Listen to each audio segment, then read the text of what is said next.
I want to tell you about the day I drove 4 hours to watch my son-in-law accept an award that my money helped him earn. And I want to tell you about the drive home, alone, because there wasn't a seat at the table with my name on it anymore. But before we get there, tell me where you're watching or listening from today. Drop it in the comments. I read every single one. It was a Saturday in October, the kind where the air smells like wood smoke and the leaves on the maples go that deep red that makes you think the world is still capable of beauty. I was standing in the bathroom of the Holiday Inn in Columbus, Ohio, trying to get the collar of my dress shirt to lay flat. I'd bought it 2 weeks earlier at the JCPenney on Highway 29, specifically for this occasion. My daughter said the dinner was formal, cocktail attire. I didn't own anything cocktail, so I bought something close and hoped nobody would notice. My name is not important right now. What matters is that I was 63 years old, retired from 31 years with the County Roads Department, and I had driven from Clarksburg, West Virginia to Columbus to watch my son-in-law receive the Regional Contractor of the Year award from the Ohio Valley Builders Association. I had helped him get there, not in a vague "I believed in you" way, in a specific documented $214,000 way. Let me go back to the beginning, because this story doesn't make sense without it. I met my daughter's husband 9 years ago at a cookout at my sister's house in Fairmont. He was 31 then, driving a dented pickup with a magnetic sign on the door that said Kendrick & Sons Construction, LLC. There were no sons, there was barely a Kendrick. He had 2 employees, a beat-up flatbed, and an idea about commercial roofing that he couldn't stop talking about, even with a paper plate of ribs in his hand. My daughter had been seeing him for about 4 months. She looked at him the way women look at men they've already decided on. I recognized that look. Her mother used to give it to me. Her mother passed 8 years before that cookout. Breast cancer, stage 4, 14 months from diagnosis to the end. My daughter was 22 when we lost her, still tender in the places grief goes deepest. I raised her on my own after that, just the 2 of us in the house on Chestnut Ridge Road.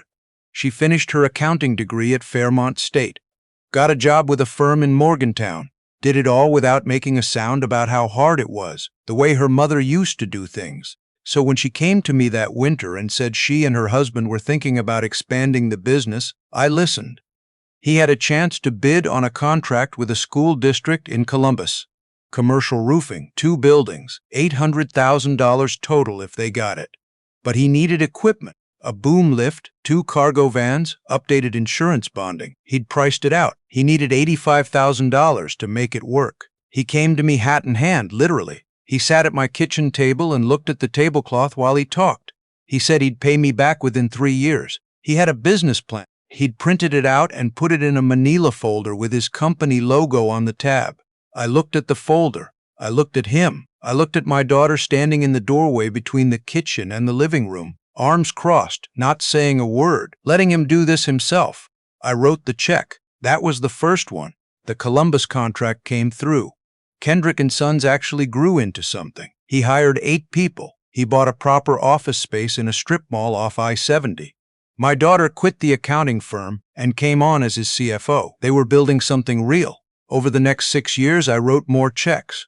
$40,000 when the recession in the trades hit and payroll got tight. $32,000 when they landed a hospital contract and needed to bond bigger than their line of credit would cover. $57,000 when they bought out a smaller competitor and needed bridge financing to close before the bank caught up.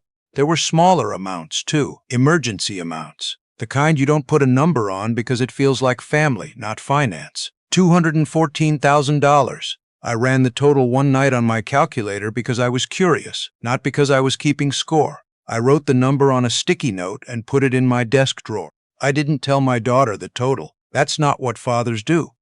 She used to call me every Sunday, every single Sunday, at 2:00 in the afternoon without fail, the way her mother and I had always called her grandparents when she was little. I looked forward to those calls, 40 minutes, sometimes an hour. She'd tell me about the business, about Columbus, about the neighborhood they'd moved into, about the dog they got, a big, ridiculous golden retriever named Biscuit, who knocked things off tables. I'd tell her about Clarksburg, about the garden, about my buddy Herschel, who I played dominoes with on Friday nights at the VFW. The Sunday calls started getting shorter around the time the business really took off. 20 minutes, then 15. Then one Sunday she didn't call at all and texted me at 9 that night. "Sorry, Dad, crazy week. Talk soon." I told myself it was just growth. Busy is good. Busy means the checks worked. The Contractor of the Year dinner was announced in August. My daughter called to tell me. She sounded genuinely excited, the way she used to sound when she'd gotten a good grade or made the honor roll. She said it was a black-tie dinner at the Hilton downtown, a whole industry event, speeches, awards, the works. She said, "You should come, Dad." I said, "Of course." I booked the hotel the same afternoon, drove up the Friday before to get settled, get my bearings, maybe walk around downtown Columbus a little. I hadn't been since my daughter's wedding, which was 6 years ago now, at a venue on the Scioto River. I walked her down the aisle in a rented tuxedo with a rose in the lapel that matched her bouquet. Her mother's sister pinned it on for me because my hands were shaking too bad to do it myself. Saturday, I texted my daughter to see if we could meet for lunch before the dinner. She said they had prep stuff for the event all day. Sponsors, photos, walkthrough. She said she'd see me tonight. I said, "Of course, I'll be there." The Hilton ballroom was the kind of room that costs money to stand in. High ceilings, chandeliers, round tables with white linen and centerpieces that looked like they were designed by someone who charged by the pedal. I found the seating chart near the entrance. There was a table for Kendrick and Sons. I looked for my name. It wasn't there. I looked again more slowly. Table 7, 8 seats. My son-in-law at the head, my daughter beside him. 6 other names I recognized as business partners and employees. No seat for me. I stood at that chart for a moment with the noise of the room pressing in around me. A waiter moved past me with a tray of champagne glasses. Somewhere near the podium, someone was doing a microphone check. I found my daughter near the bar. She looked beautiful. She had her mother's bone structure, that same strong jaw, and she'd done something with her hair that made her look like the woman she'd become, rather than the girl I still sometimes saw when I looked at her. She hugged me. I said, "I don't see my name on the seating chart." She got a look on her face.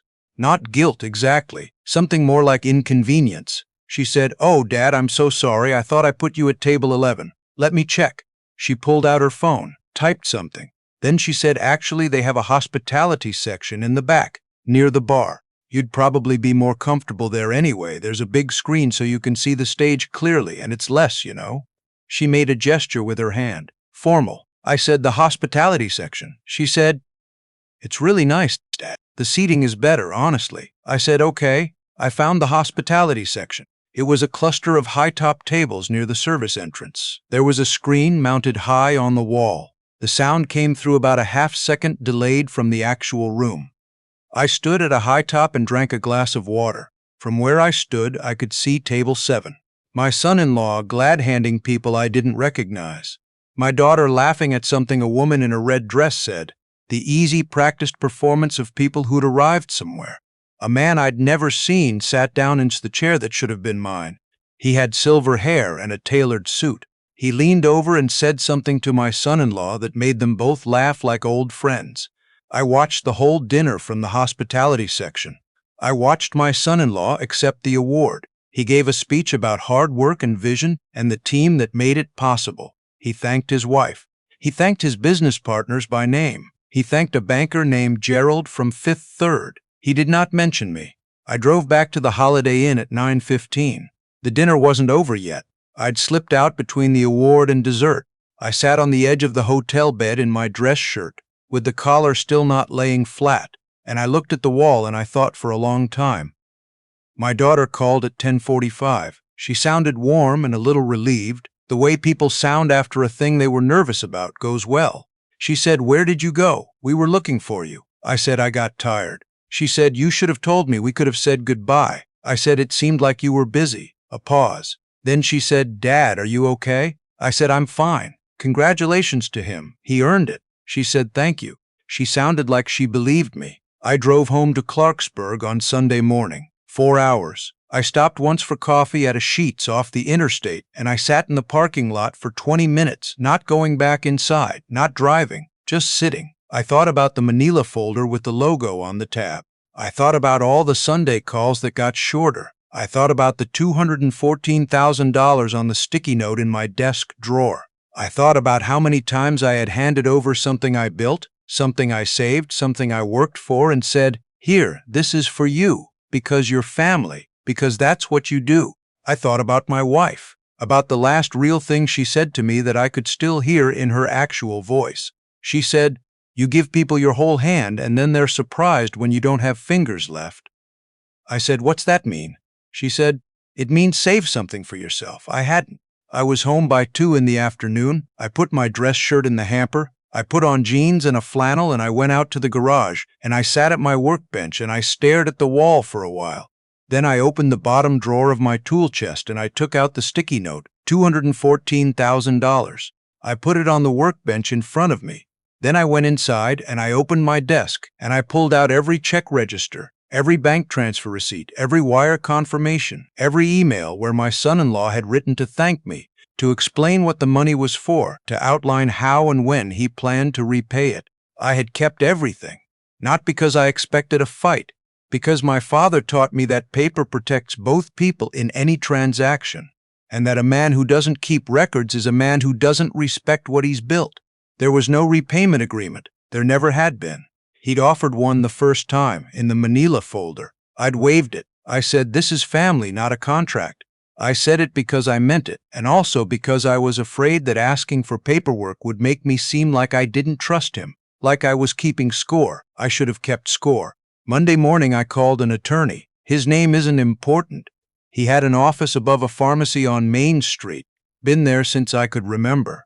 I sat across from him in a chair that was a little too low for the desk, and I put the envelope with all the records on the surface between us. I told him the full amount. I told him there was no promissory note. He looked at the records. He looked at the emails. He didn't say much for a while. Then he said, "How do you want to handle this?" I said, "I want it handled the way my father would have handled it." He understood what I meant. He'd known my father. I didn't call my daughter. Not yet. The second thing I did was call my bank. I had a certificate of deposit that matured in December, set up as a gift to fund the down payment on a second property my son-in-law had been eyeing for the business. We'd talked about it in August. He'd sent me a listing. I'd said I'd think about it. I called the bank and redirected those funds. The third thing was smaller, but it mattered. I had a storage unit outside of town with equipment in it. A commercial-grade generator and 2 industrial dehumidifiers my son-in-law had borrowed 18 months ago for a flood remediation job and never brought back. I called a man I knew with a flatbed, and we went and got them on a Tuesday morning. My son-in-law called me a week after I got home. He sounded bright and casual, the way he always did with me, which I'd always taken for warmth but now read differently. He said the dinner had been great. He said he was sorry I'd left early. He said my daughter missed me. He said they were thinking of coming down to Clarksburg for Thanksgiving.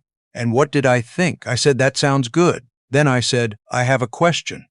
Do you remember the total of what I've put into the business?" A pause. Not long. The kind of pause that tells you someone knows the answer but is calculating something first. He said, "I mean, you've been incredibly generous over the years." I said, "The number?" Silence. I said, "I found some letters my father wrote when I was young. He always said that in business, generosity without structure is just charity with a grudge attached." I should have listened to him earlier. "I'm listening now," he said. "I don't understand what you're saying." I said, "My attorney will be in touch. It's nothing adversarial, just a formalization of what's owed. I should have done this years ago." He said my name in the way men say names when they're recalibrating. Then he said, "I thought we were family." I said, "We are. Family with proper paperwork is still family." He called back an hour later and his voice was different, tighter. He said he needed to know if I was serious. I said I was serious the way a man who drove 4 hours to sit at a high top near the service entrance is serious. He didn't have an answer for that. My daughter called that evening. I could tell she'd been crying, not from sadness, but from the particular frustration of a woman who has been handed a problem she didn't create. She said, "Dad, what is this about?" I said, "Sit down. I want to tell you something." I told her the total. I told her the full number. She didn't say anything for a moment. I could hear her breathing. She said, "I knew you'd helped." I said, "Did you know how much?" She said, "Nothing." I said, "I don't want you to be angry at him. He never lied to me. I made easy. I made it too easy. But I sat in the back of that room Saturday night, watching him, Thank a banker from Fifth Third by name, and I thought, there's something out of alignment here that I've been ignoring for a long time. She said, Dad. I said, I'm not trying to blow up your marriage. I'm trying to be treated like someone who matters in it. She cried then, the real kind, not the frustrated kind, the kind that comes from a place you've been avoiding. She said, I should have made sure you had a seat. I said, yes, you should have. We stayed on the phone for a while after that, longer than we'd talked in months. She told me she hadn't realized how much the Sunday calls had shortened. She said she'd noticed it and told herself I was fine, that I was independent, that I didn't need as much. She said she'd used my steadiness against me without meaning to. That landed. I felt it the way you feel weather before the rain actually comes. I said your mother used to say the same thing, that I was so steady people forgot I could bend. She said I forgot. I said I know. The attorneys worked it out over 2 months. Nothing ugly. No courthouse drama. My son-in-law was a practical man underneath everything, and he knew what the paper trail said. We structured a repayment agreement, monthly, reasonable interest, 10 years. He signed it without his lawyer arguing much. At Christmas, he shook my hand at the door and looked me in the eye in a way he hadn't in years, like he was seeing me correctly for the first time. I don't know if that's respect or just recalibration. Maybe it doesn't matter. Maybe both things can be true at once. My daughter started calling again on Sundays, 2 o'clock almost always. Sometimes she runs over by 20 minutes because she's telling me something and forgets to stop. I don't remind her of the time. I still live on Chestnut Ridge Road. I still play dominoes with Herschel on Friday nights, though we've moved from the VFW to his garage because his knees don't like the cold walk across the parking lot anymore. We don't talk about it. We just moved. There's a man at the VFW named Copeland, 81 years old, hands that look like they've done everything twice. He was a Finnish carpenter for 40 years, built custom cabinets, the kind people leave their houses to their children because of. One night I told him a little of what happened, not all of it, just the shape of it. He listened without interrupting, which is a skill most people lose before 60. When I finished, he said, you know what the problem is with being the kind of man who holds things together? I said, what? He said, everybody assumes the holding is automatic. They forget there's a man doing it. I thought about that for a long time on the drive home, about all the years I'd been automatic. All the years I'd made myself easy to overlook by making everything look easy. About my wife's voice saying, save something for yourself. Some mornings I drive out to the lake east of town before the sun gets all the way up. There's a pull-off on the county road where you can see the whole east shore. I bring a thermos. I sit on the hood of the truck the way I used to when I was young, and the world still felt like it was making room for me. It still is. I just had to remind some people of that. I refinished the workbench in the garage last spring, sanded it down to bare wood, put 3 coats of linseed oil on it, let it cure properly. My father built that bench. His name is still burned into the underside of the top board, small and neat, the way he did everything. I added mine beside it. Same iron stamp, same size, right next to his. That felt like enough, not a happy ending, an honest one. The kind where the man who held everything up finally puts his name on something too, and doesn't apologize for the space it takes.